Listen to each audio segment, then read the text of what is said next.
Ey insanlar, doğruları bilmek herkes işitmek istemez. Acı bir şeydir. Gel bir sual vereyim size. Dünya medyaları var, devlet kanalları. Hansı devletin kanalı olursa olsun, Amerika'dan tutmuş Rusya'ya kadar. Bir şərhçi, bir politologun orada dediğini işittiniz mi ki, dünyada bu geden savaşlar insan azaltması üçün və şəhərləri çöpdürmək, təzə dünya, təzə eyanın yaratmaq üçün elədiyini. Hər kəs nüvə sazişi üçün maraqlar üzərində şərhlər eləyir, danışır, insanlara bunu çatdırır. Halbuki bu savaşlar olmayacaq, bunu görmürəm deyən çox tanınmış politologlardan bir çoxları da yenə də dövlət medialarında şərhlər eləyir. Amma bu qədər doğru proqnozları verən, adimdən getmir, rahat etmir. Dünyanın hər bir yerdə mənim kimi bu cür şərhlər verən insanlar olur. Və pilolar olub, Jirinovski kimi insan oldu, götürdü aradan hər neysə.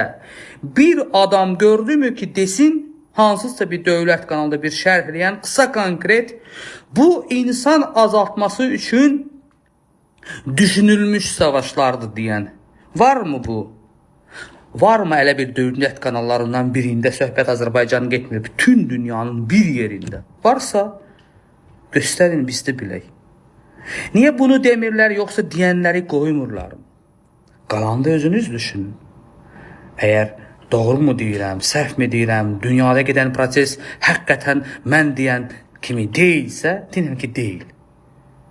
Şərh etdiyi insanlara qulaq asaraq, biz onların şərhləri ilə fikir formalaşdırırıq ki, neftə görə, nələrə görə sübüyə savaşlar gedir.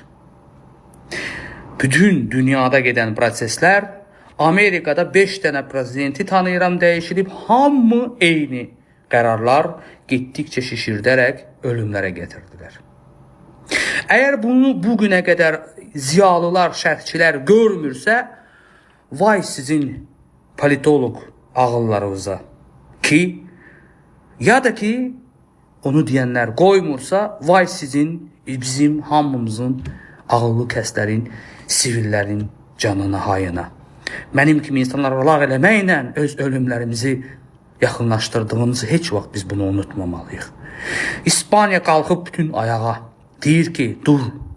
Bütün dünya dur, ayağa, siviller, hamısı, bütün nə qədər millət varsa, bütün dünya, bütün insanlar, siviller ayağa durub bu savaşları durğuzmalıdır. Yoxsa artıq bu bölgə savaş halına gətirir. Bu vaxtacan ölkələr arasındaydı. İndi bölgədə bir çox savaşlar, bölgə savaş, sonra da gəlib çıxacaq həmən o savaş olmayan bütün dünya savaşı. Yəni bunu bütün İngilisdən tutmuş Amerikanlıya qədər işitməlidir. Nə olsun ki, mən bir baxıcı, ekstrasens adlandırdığı adam bunu deyir. Bəlkə reallıq yoxdur, yalan deyirəm. Hər özünün aşağını, canını, ailəsini sevən bir kəs bugün gedən gedişatları doğru analiz edib başa düşməlidir. Dünyada konkret insan azaltması üçün proses gedir. Bunu başa düşməməsi üçün gərək onun çiyinlərin üstündə olan baş olmasın. Üzürlü say bu cür ifadəyə görə mən elə düşünürəm. Sağ olun.